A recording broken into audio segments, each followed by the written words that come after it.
I'm Donna Wares, editor of the LA Times Book Club. Our special guest is Billie Jean King, the author of All In, a new memoir about her groundbreaking tennis career and so much more.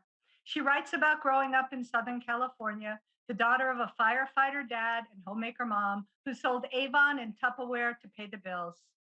All In gives us a front row seat to her extraordinary life, from the public tennis courts of Long Beach to center stage at Wimbledon to the epicenter of an endless battle for athletic and social equality. Even if you're not a born activist, she writes, life can damn sure make you one. Billie Jean King will be in conversation today with my colleague, executive sports editor Christian Stone. And now, please join me in welcoming them both to the LA Times Book Club's virtual stage. Hi, Billie Jean. How are you today? Hi, Donna. How are you? Oh, doing great. I know you're in New York. I'm here in Southern California, very close to where you grew up in Long Beach. Yeah, are you in Seal Beach? I'm in Seal Beach, and we were just talking about how I often play at your namesake tennis center. So glad to have you I here. think it's so great. I know exactly where you go and where you live. And growing up in Long Beach was, I'm one lucky girl. Hi, Chris. I'm so glad you're here today. Hi, Donna. Hi, Billie Jean. Hi, Chris. So this month, we're reading All In. Every month, our community book club, we get together. We invite all of Los Angeles to read the same book with us. And I'm delighted that this month we are reading your memoir and that you're here as our very special guest. We've also had quite a few questions from our book club readers, and we'll hear from them in a bit. But first, I'd like to turn the conversation over to Chris, and I'll rejoin you both in a little bit. Thanks, Donna. And thanks again for joining us, Billie Jean. We feel both fortunate and privileged to have you join us and share the story of your extraordinary life. An extraordinary life which we have to somehow distill into 45 minutes, and that you somehow had to distill into about 400 pages. But I think we can cover a lot of ground here. And I think a great place for us to start this conversation is Long Beach, especially for our audience, which is largely a California audience. And even before we went on air, we could just sense like your, deep enthusiasm for anything Long Beach. But let's start with your roots, which is always a good place to start a discussion about a memoir. And, the story of the Moffats of 36th Street in Long Beach and how you came to tennis. And you actually came to tennis a little bit late. And tennis, especially back then, was a sport of the privileged class, but that wasn't your background. This is true. It's funny. We did grow up, my brother and I, Randy Moffat, Moffat's our birth name, grew up on 36th Street. And here I am in New York in a studio on West 36th Street. And so I was laughing coming down the 36th Street this morning. And I said to my publicist, Tip Nunn, I go, you know that I grew up on 528 West 36th Street in Long Beach. This is perfect. So it's funny that you brought up 36th Street. Couldn't have done any better. And Donna did a great introduction. I really appreciated it. She got all her facts right and very good editing. So it was fantastic. So I just love the fact I was born and raised in Long Beach. I got really, really lucky. We lived in a neighborhood where we played sports out in the street. That doesn't happen too often anymore, but it was so great. Our neighborhood had a lot of kids about the same age. And my dad, I always remember my dad when I was about 4 or 5. And the boys wouldn't let me play in the game because I'm a girl. And my dad called the boys over. He goes, come on over here, kids. And they're standing there. And he goes, if you don't let Billie Jean play, and believe me, she can play with you, she's good enough, then there's no game. And he was very nice. And the kids go, okay, Mr. Moffat. And so that's how I got to play out in the street. And I held my own. So they were fine then. It's amazing. One thing I've learned about boys, and I learned that day when I was 4 or 5, is that if you're highly skilled or skilled enough, then they respect you more in sports. So that was a good lesson that day. Tennis came a little bit late to you, if I recall correctly. 5th grade. Very late. A classmate, Susan Williams. Yeah, Susan. Did I get the name Susan correct? Williams. Yeah, Susan Williams. And you Her picked dad, up on it yeah. pretty quickly because it wasn't long before you were playing regularly at the Los Angeles Tennis Club, and not soon thereafter, Wimbledon. Well, I guess it was soon, but when I at that age, when you're well, first of all, Susan, I was 11 when Susan, or 10 actually, when Susan said, "You want to play tennis?" And I said, "What's tennis?" You know, and you get to run, jump, and hit a ball. So I said, "I'll try it." But she played at a country club. But then we found out, because we were on a softball team together, that they had free um, instruction at Houghton Park, where we played softball for tennis with Clyde Walker. The first time I went out with Clyde, I decided at the end of that session that I wanted to be the #1 player in the world. And oh my God, I started following him around every park in Long Beach. And then, as you said, Chris, I started going up to Los Angeles Tennis Club to play tournaments to start to get a ranking in Southern California. And I just remember kind of just daydreaming there one day when I was 12. It was in the afternoon. It's the second time I'd been at the Los Angeles Tennis Club. I just realized everyone wore white shoes and white socks and white clothes, played with white balls, and everybody who played was white. And I asked myself, where's everyone else? And that was my beginning to which still lives on today, is my fight for equality. But I also knew that tennis was played all over the world, and I always wanted to travel, and I thought maybe this is my way to be able to travel as well. And I also knew at 12 I was a second-class citizen, because I could tell the way the boys were called on in class, the way they were respected. By then, I realized that I wouldn't be allowed to play baseball because I'm a girl. So anyway, I knew that maybe if I became #1, just maybe if I became #1, people might listen to me. But I knew as a girl that probably not as much as they'd listen to a guy, to a male, but I was going to give it a go. But I knew I had to be #1 in the world, but I wanted to be #1. So it was, but I was scared at the same time, but I was raring to go. Yeah, I think about, your time at the Los Angeles Tennis Club. Very early on, you were exposed to the differences as to how boys and girls were treated there, even though, you connected with celebrity. I remember that scene you describing, meeting Lucille Ball and who's having lunch in the club. But on the other hand, you were exposed to some very hard truths early on through tennis. I was, but it was probably a good thing that I was. It made me kind of just take it in, observe, listen. How did I want to change things? I remember seeing Dennis Ralston, who was a great young player and he got a lot of attention in those days. Like you said, Chris, the counter, the lunch counter there, that, I brought my brown bag, Mom and I brought the brown bag lunch, and we go out, and the other kids did too, by the way. There wasn't just us, but these kids that could go and just sign off for whatever they wanted to eat. I said, God, someday I want to do that. But the first time we went to Los Angeles Tennis Club, Perry T. Jones pulled me out of the photo because I had shorts on, and my mother had sewed those shorts, and she was mortified because she thought, oh, she made a mistake. I said, you didn't make a mistake. It said all white. It didn't say no shorts. And I'd never even seen a tennis dress or a skirt until that day. That's walking into the club and seeing all these girls playing and having these great these different dresses. I thought, wow, look at those. So my mom that night started sewing a dress for me, and my brother, Randy Moffat, who played 12 years of professional baseball, 10 with the Giants and Astros and Blue Jays. He just the other day, he said to me, do you remember that night Mom was making you that tennis dress when you came back from the Los Angeles Tennis Club? And she was using a cup to do the scallops on the bottom of the dress. And I said, I sure do. I'll never forget it. And my mom wanted to make sure that her child had the right uniform on and it was accepted. But I just told my mom, don't worry. Someday, Mom, Perry T. Jones, who had pulled me out of don't worry. Just everything's good. It's not your fault. And you did the right thing by me. And don't worry. And so someday we were in pretty good shape. We showed him.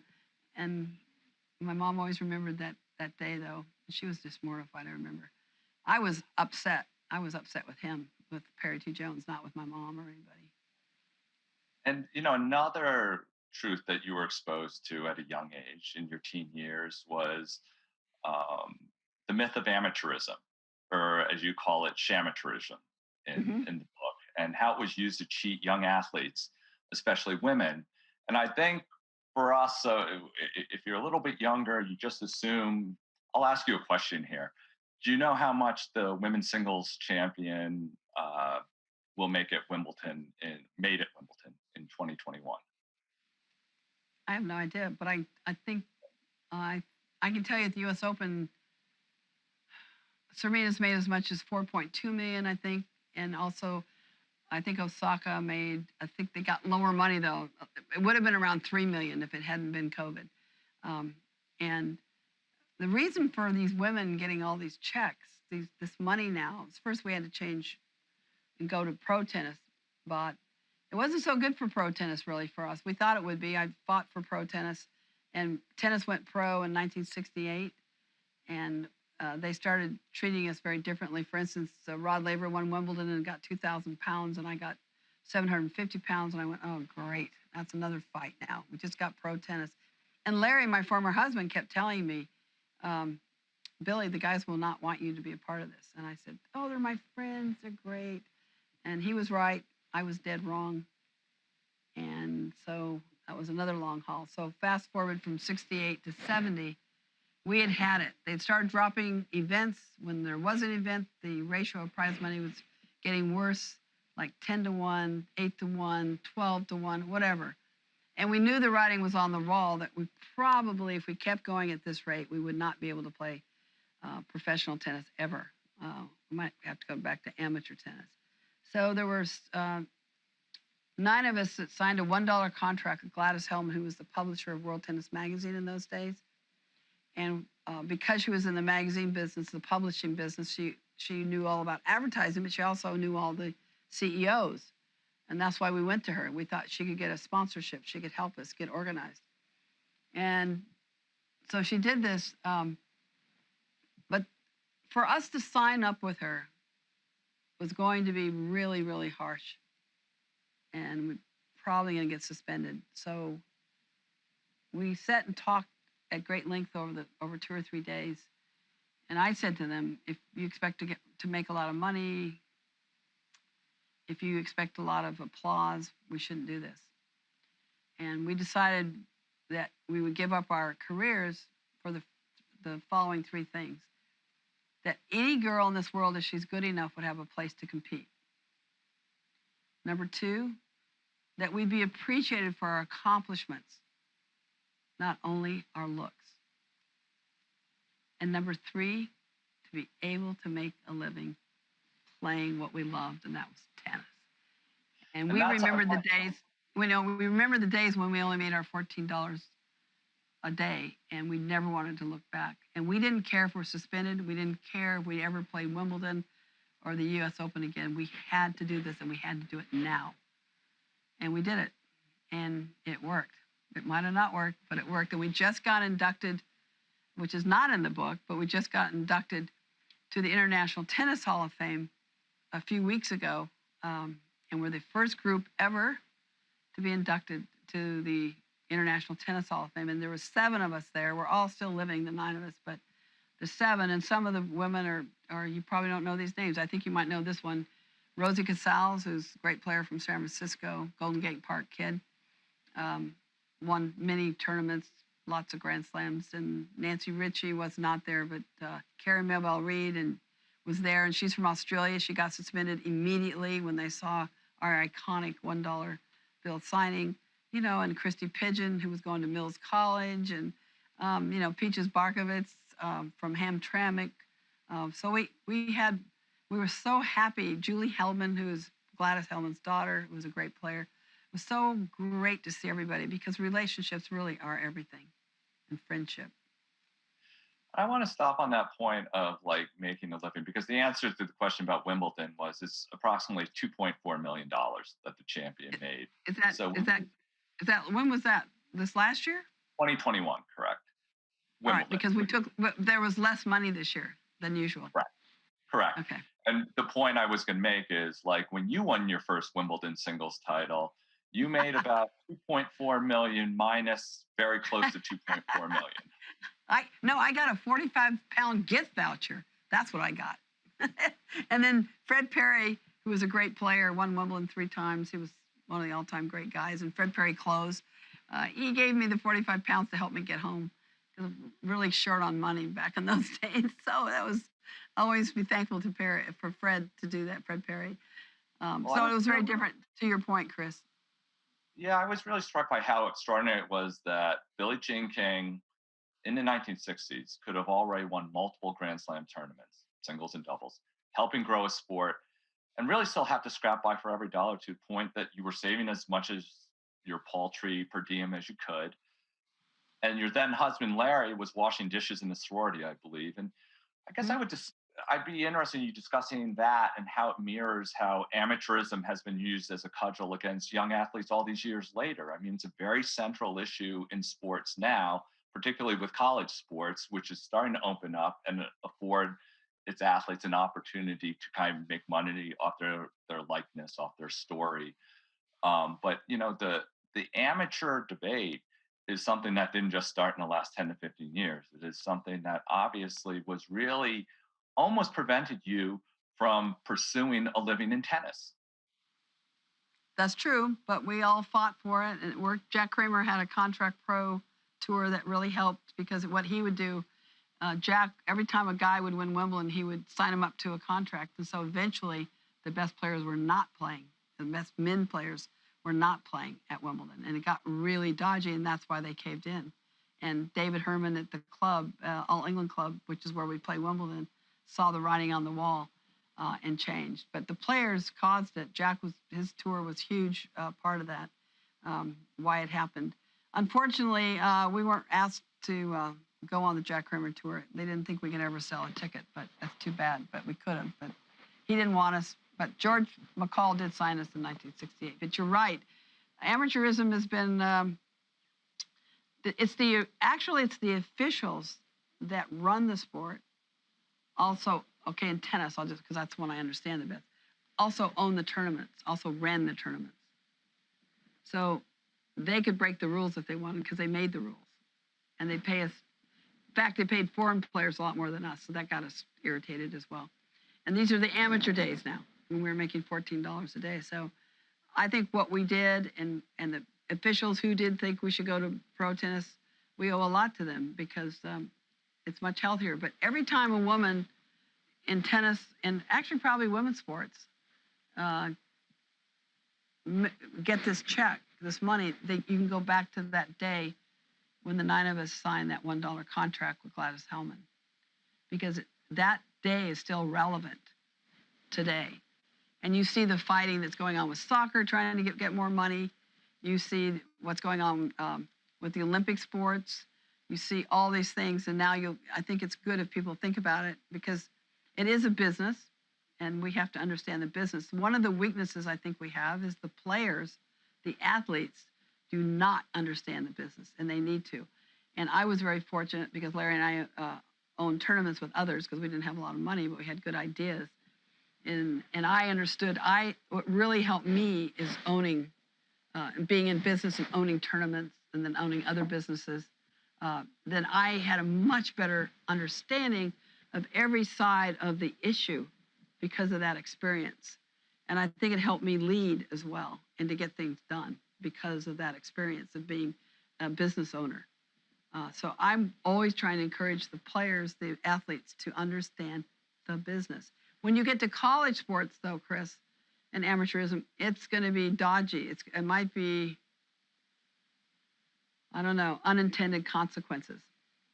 I have a feeling we've got to figure this out, but I think basically male football players and male basketball players will be making most of that money. And I think they're going to be dropping the other sports a lot of times. That's why the other sports have to do better as far as from a business point of view. Like, I think if colleges would have done world team tennis or team tennis, where the men and women are on the same team, it would have helped the budget. I think it's equality right off the bat, which in the 70s wasn't very popular. Equality, equity is very popular 50 years later now. But I have a feeling that tennis will be dropped a lot. I think some of what they consider minor sports will be dropped. But if we had team tennis, we could be the 3rd largest sport in collegiate sports.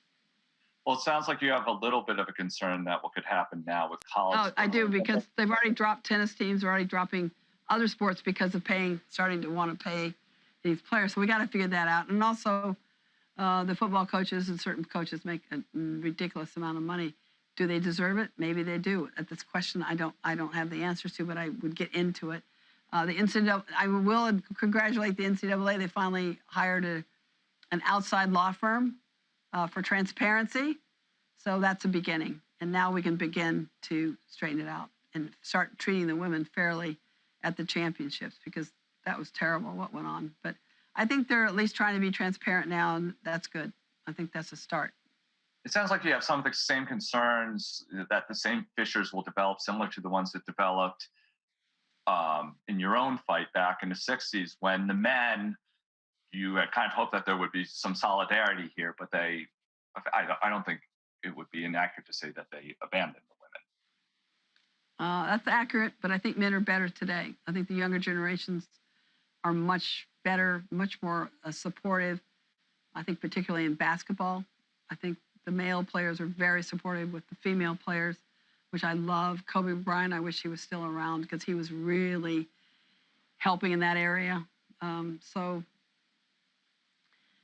we need male allies. I've had male allies my whole life, and that's what also made my life, because they have the power and they believed in what we're trying to do. So I'm very indebted to a lot of different people. And so I think it's really important to respect each person you meet, and I always try to start with a blank every time if I can.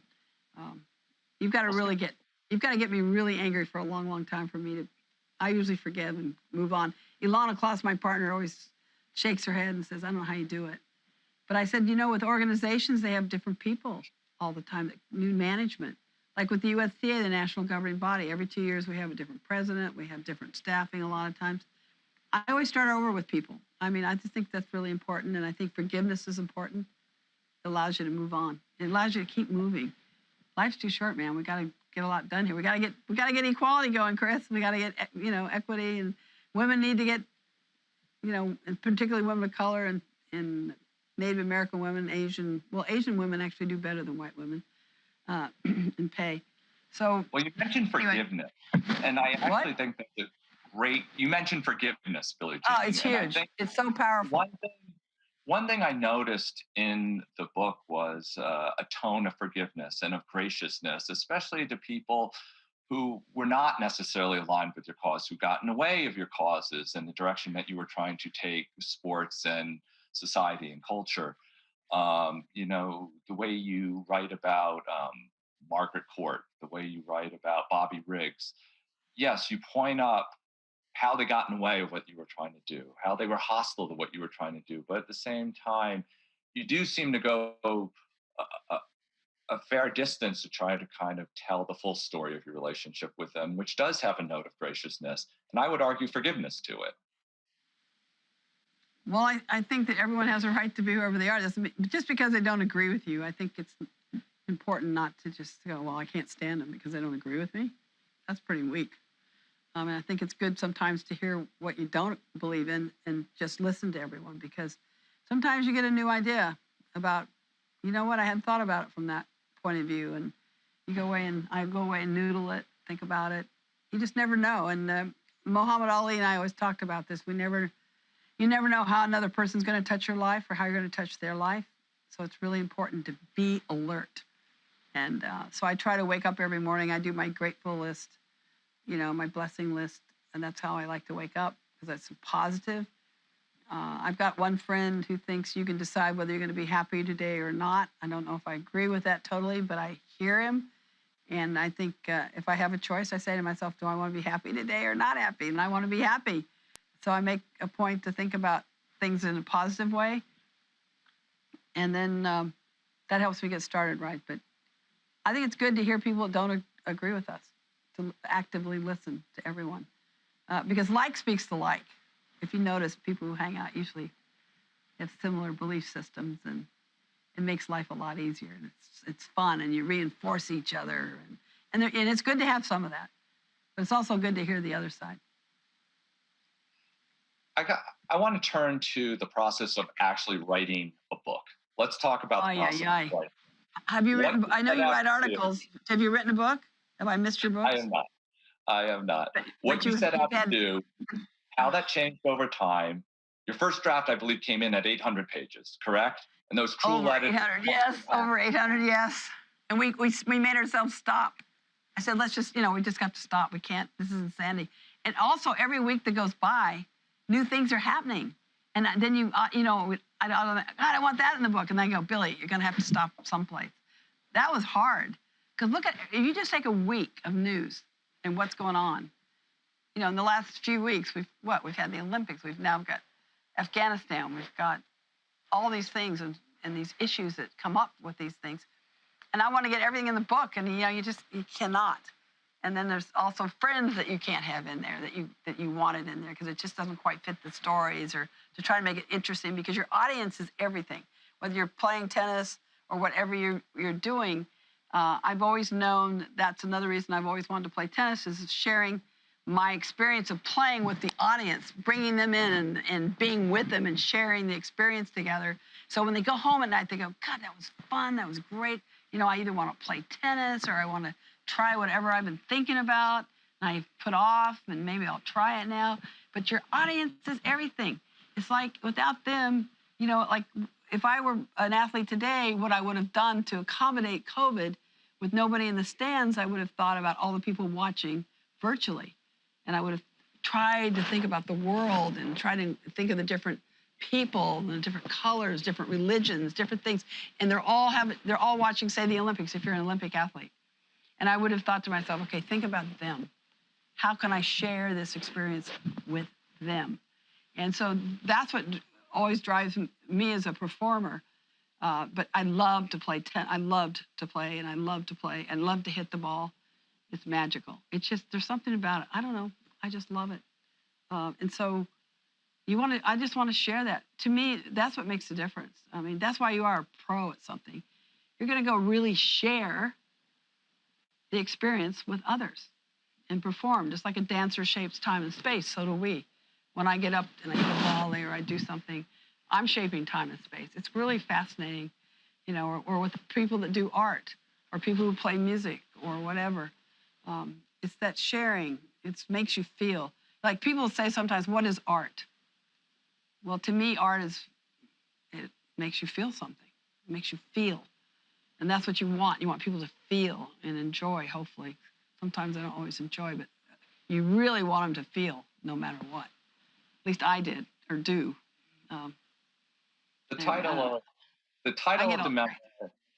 The title Sorry, of the memoir is All In, and it's an apt description of your life.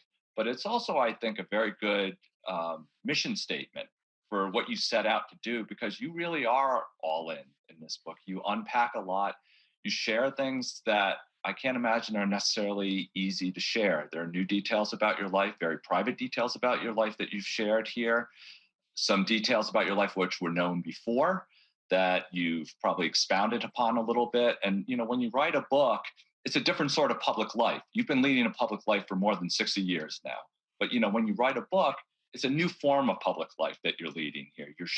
There's an expectation you're going to share things, and you do that in this book. And there are a couple things that especially you share the details of a sexual assault by the father of a babysitter when you were a teenager. You share, I think, the most emotionally heartrending piece of the book to me was the description of you watching 60 Minutes with your mother, I believe, in early 1972. And I think if you can just kind of share the details of that in the context of that particular story. Well, that was about an abortion I had in 71, I think. It doesn't matter, early 70s. And it was before Roe versus Wade. And I had asked Larry to divorce. I'd asked Larry I wanted to divorce in 69. So now we're into 71 or 72, like you said, 71, I think. And I got pregnant, and I just was so confused in such a bad way. And I think a baby is the most important responsibility in the world. And I just didn't feel like I just could not do this. And a lot of people thought it was because of the tour. It had nothing to do with the tour. I was trying to figure out Larry's in my life at this time. It was taking everything I had to try to figure it out.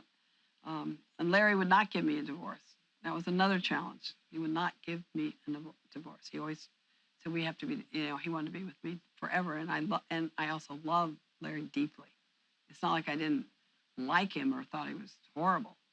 So and I talked to him about my attraction to women as well. And so this was an ongoing thing. Plus, we did have the tour, and we just started the tour. So it was really just impossible time.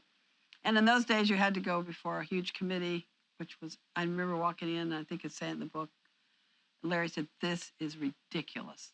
Larry is a huge feminist.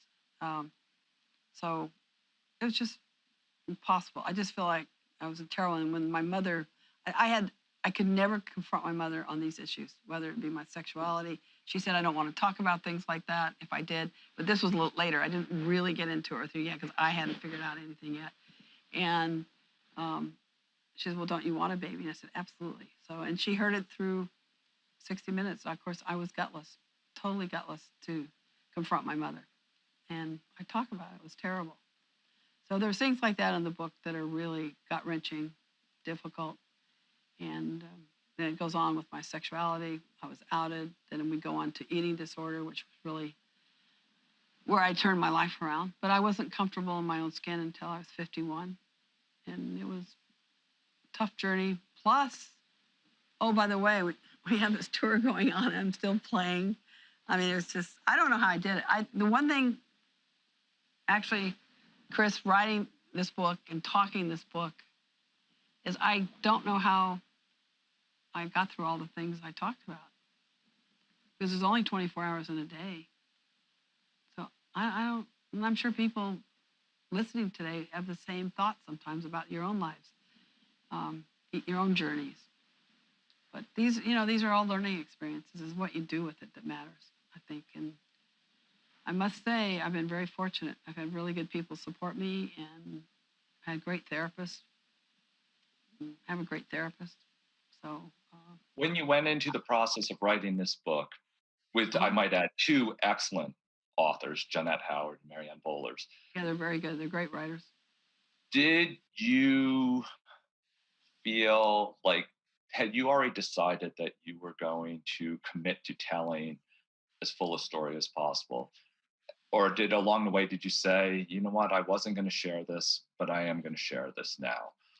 I would think, I think probably I wasn't quite sure exactly what I was going to share and not share. Because it's just not about me, it's also about others. And so privacy sometimes is an important issue. But as it unfolded, and I also had a full-time researcher, plus Knopf has researchers, but Helen Russell, 18-hour days for 4 years. We didn't stop. But as we as we got to each subject matter, then I had to make decisions whether to include it or not. And I thought I should probably include most of everything, not everything, but most everything. Otherwise, it wouldn't be really, it wouldn't be enough of my journey, I didn't think. And I think every person's journey is so important. And I wanted to make this, I don't think this was that cathartic for me. I thought it might be. I thought, you know how you always listen to authors and go, man, this is so cathartic for me. And I haven't had that much of a feeling about that. I've been more reliving some of it, and that's what's been tough. Especially when I did the audio part. Oh my gosh. I wasn't going to do it. I was going to do it. You can't believe that's like, okay, I'm going to do the audio part. It's a good, people want to hear the authors like I do when I listen to books. Then I go, I'm not going to do it because I'm terrible. I'm a little dyslexic. I can't pronounce certain words. I'm not any good. So maybe I'll get a pro. Like when I say pro, I mean an actor or someone who does this for a living. And then I thought, oh, I'm such a wimp. That's how I talk to myself. I go, God, I'm such a wimp. I go, okay, Okay, I like to hear the authors speak. Then I go, okay, if I do this, and I can hardly breathe when I say, can I do this? I go, oh God, I'm like holding on tightly. And I go, okay, I'm going to do this. I need to keep learning. I need to keep learning how to learn. I got to guts this out because, I've got to do this. So I go to the studios and, I go to the studio, not studios. There are a group of studios in this place though. And I had a director in LA. I had somebody in the studio in New York. The director was great. She helped me a lot. So anyway, you should see how bad I'm terrible with certain words. But you know what? When I got into it, I just did it. I just said, just like a match or just like anything else, just get up and do this. And it took a few days. This is not a quick fix or anything. You go in and read for an hour and go, okay, got that done. No, it's a long haul. It took hours and hours. And I just remember having to stop or I would start crying. And I said, I just have to stop and put my head down in my arms and just, I'm reliving my life. And I must say, I'm still going through this because of these interviews and also the books just came out yesterday on the 17th. And I don't know. I'm not clear yet, but It hasn't been easy. But I'm glad I did it. Because I know if this can help some people, I've already talked to some people that it's helped them already. So for that reason, it's worth it. We've made it more than a half hour into this conversation without having discussed the Bobby Riggs match. And that's well done, Chris. You probably expected it within the first 30 seconds. But it's been an interesting process. Sometimes it has been and sometimes, but it always comes up. I always know within whatever it is, whether it's 5 minutes or an hour, it's going to get in there. Well, I think it has to because you devote 4 chapters of the book to it, 3 chapters to the lead up to the I have to, of course. People ask me. I know they're interested. In one chapter, one pretty extraordinary chapter to the actual match itself. And of all the seminal moments in your life from the writing of the book, none it seems had a bigger impact in shaping your future direction, your immediate future direction, than this particular match and the stakes that were here and how it changed your life. I mean, you effectively, whatever privacy you had left in your life was gone after Riggs. Correct. And you didn't even want the match to start with. You repeatedly refused to engage Riggs. And I think it'd be great for the audience to hear why you ultimately agreed to it. But I think you felt like you had to play this match. And if Margaret, I believe she was Margaret Court at that point, correct? If she had won her match against Bobby, would you even have had your match? No, I would not have played Bobby if Margaret had won. I told Larry before Margaret played Bobby. First of all, he kept following me for 2 years, and then he started asking Chris Everett, Nancy Ritchie, and then he talked to Margaret, and Margaret said yes, because it was a good paycheck, I guess. You know what? Only she knows. And when she told me she was going to play him, I said, Margaret, okay, you're going to play him? And I'm like going like this, and I'm going, you have to win. This isn't about tennis. This isn't a tennis match. This is about social change. This is about everyone's going to be, a lot of people are going to watch this, and it's really important you win. She goes, okay, I hear you. So I said to Larry, if she wins, life's great. If she loses, though, I'm going to play him. I want to play him. I'm going to play him. So coming back from Japan, I found out that Margaret lost badly. And I'm like, oh. So I go, okay, Larry, you know the deal, I'm going to play. But can we keep it quiet until after Wimbledon? Because I wanted to get through Wimbledon. Also, I just founded the Women's Tennis Association 4 days before Wimbledon. So 73 is a huge, pivotal year in our sport in so many ways.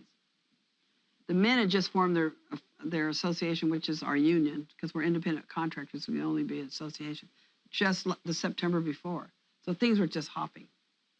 and tours were starting to combine, and things were changing every 5 seconds. So we waited until after Wimbledon to make the announcement that I would play Bobby, but Jerry Parenchio, who was a great guy, great promoter, he promoted the Ollie Frazier fight, for instance, in 1971 at the Garden.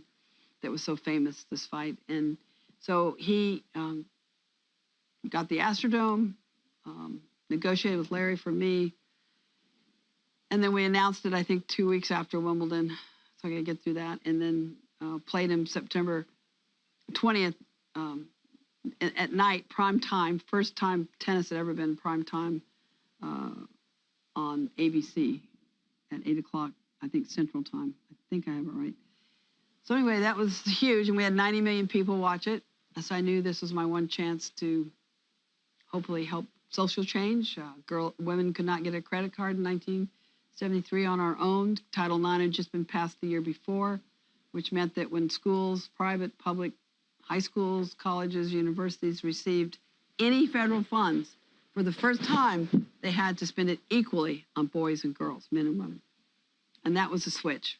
Also, they got rid of these classroom quotas that we had to deal with before 1972, before this bill was passed. For instance, if you wanted to be a doctor at Harvard, get a medical degree, only 5% of the class was allowed to be women. So that's why we didn't have very many women doctors and lawyers, because of these classroom quotas before Title IX. Title IX also, for the first time, provided athletic scholarships for girls and women. I was pre-Title IX, so I worked 2 jobs, went to Cal State LA, Arthur Ashe, and went to UCLA on a full scholarship. He was a great player, humanitarian as well, as we all know. And Stan Smith, who became #1, got a full scholarship at the University of Southern California. And because of my gender, I did not have the same opportunities. So that changed with Title IX. We finally started to get some women's athletic scholarships. That's why women won so many medals, gold medals, in the 1996 Olympics. In fact, the 1996 Olympics are called the Women's Olympics because of that.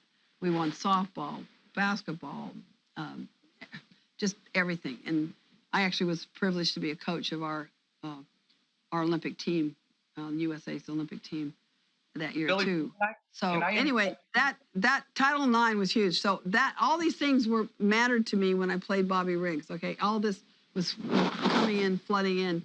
Why I had to win, because I knew it was about social change. And Title IX was starting to be weakened. It was getting sued. So I wanted to make sure that Title IX continued to grow, provide more opportunities, and be strong and not lose its strength as far as the letter of the law. So that was really important.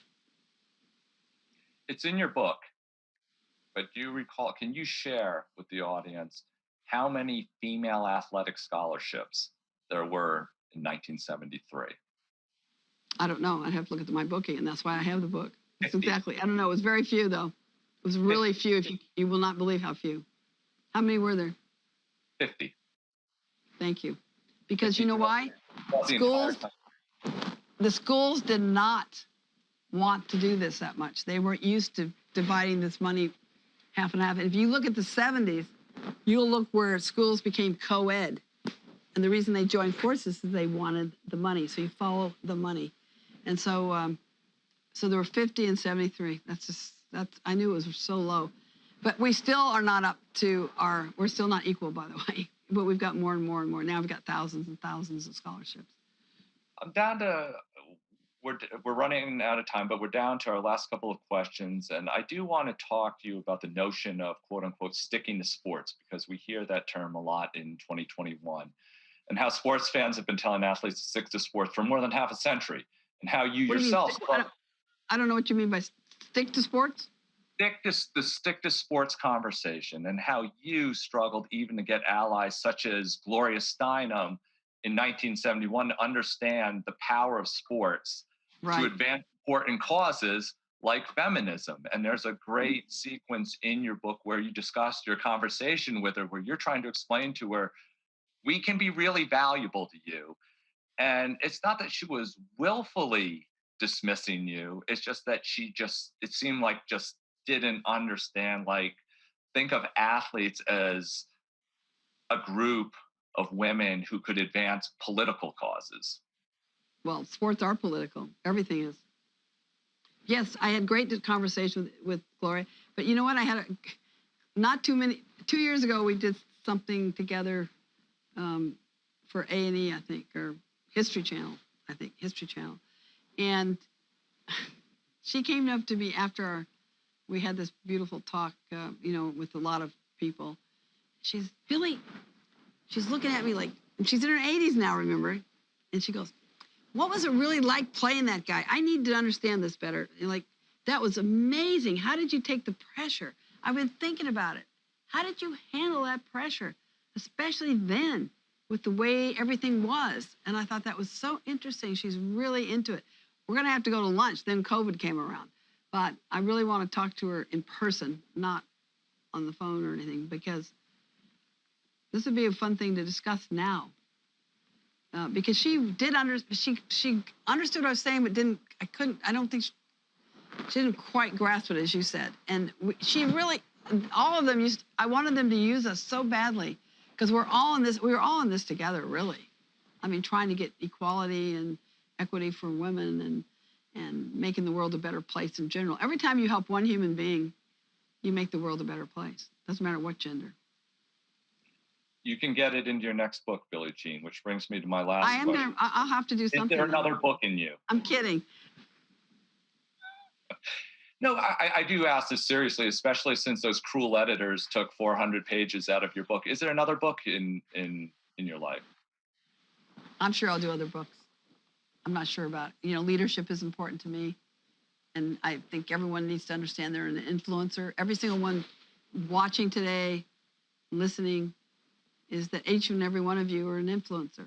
And I think sometimes people don't realize it, but you are. Well, we weren't able to cover everything in the book because we would need weeks for that. But I think we covered enough that we can say there's a lot in this extraordinary memoir, and that we didn't touch on today. That really is. I thought of this book in many ways as a public service too. It's not just a memoir. It's a public service, and its messages are really important.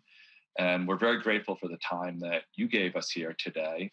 And I imagine that this book tour will take you back to the grueling nature of it will take you back to your days on tour in the 60s and 70s. So, but it is. It is. It reminds me when I used to do media on the tour. Never stopped, day and night. All of us did, not just me. Trying to change things and get us to be more popular and people to watch us. And it takes a lot of work and a lot of communicating. So I thank you, Chris, but I'm really pleased to have done this for the Los Angeles Times Book Club because of my relationship with Long Beach and my parents, deciding. I mean, my dad's mother decided to drive there. It's in the book, from Montana after she got divorced. And anyway, the people of Long Beach made it, my parents and the people of Long Beach made it possible for me to be here today. Without them, I would have never made it. So thank you to Long Beach. Thank you to Southern California. No, I believe we have time for a few questions that have come in from our time. From the audience? Correct, Donna? Yes, we have quite a few questions, but I'll just keep it to a few. One of the great parts of our book club is our audience, and we always like to share their questions. So the first question comes from a reader named Anne, and she would like to know, who are your heroes? Who are my heroes? Yes. Well, I think professional athlete and celebrities, or whatever your choice is, I think they're inspirational, they're motivators.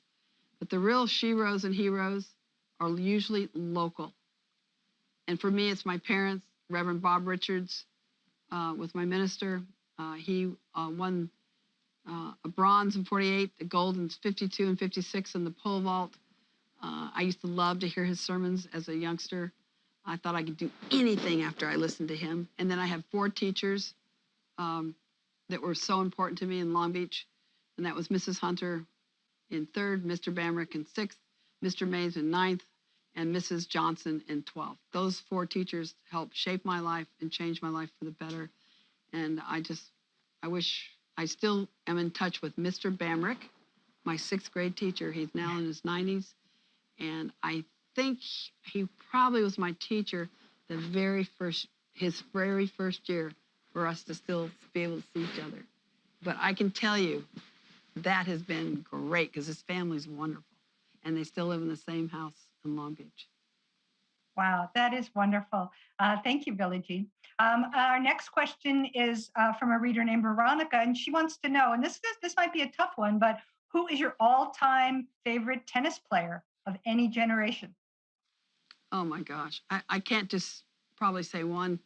I mean, you'll see in the book that Althea Gibson was my shero. Darlene Hard came to help me in the young years. I think every generation gets better than the last.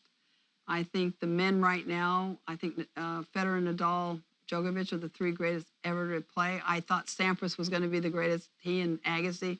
As far as the men, I think Serena, amazing, Venus. I think Coco Gauff is going to be the future, one of our great players. I think she's wonderful, and also she uses tennis as a platform, which I'm all for. So I don't really have one standout. I don't, because I've seen so many generations come and go, and this one is starting to leave, the ones at the top right now, and the new ones are coming up right now. So there's a transition going on right now in our sport. And I'm going to do one more question. I have a whole list here, but I think we'll just keep it short.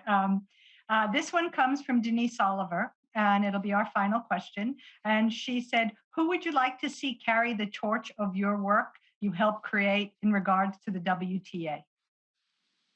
Holy camoli, that is a great question. They're all great, by the way, but that one, wow. I think every generation, though, has to do that. Right now, we have 3 organizations, and I don't know what's going to happen. We're in tumult right now, and I think it's similar to 50 years ago, but not quite so bad.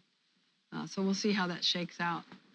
But the one thing I'd like is the men and women to be together. That has always been my dream for our sport, that we can do not just on the court, but what we can do off the court to make the world a better place together. Thank you. I want to thank you both for this extraordinary conversation. This was really special for not only our book club readers, but just for really everyone in Southern California is going to want to hear this. I want to. Donna, I'm sorry to interrupt you. What's your ahead. best shot? Donna plays tennis, everyone. What's your best shot? Forehand, backhand, serve, volley, breaststroke. I gotta say, I'm just at the baseline forehand. I'm getting better at the net, though. I don't care. I just want to know what you know. What is your best shot? Forehand? Forehand at the line. Uh-huh. Is it cross court or down, kind of the other way? Oh, I like the simple cross court. Yep. All right. Okay. Excelente. That's good. Well, that's great. Actually, during the pandemic, with working at home, it was an opportunity.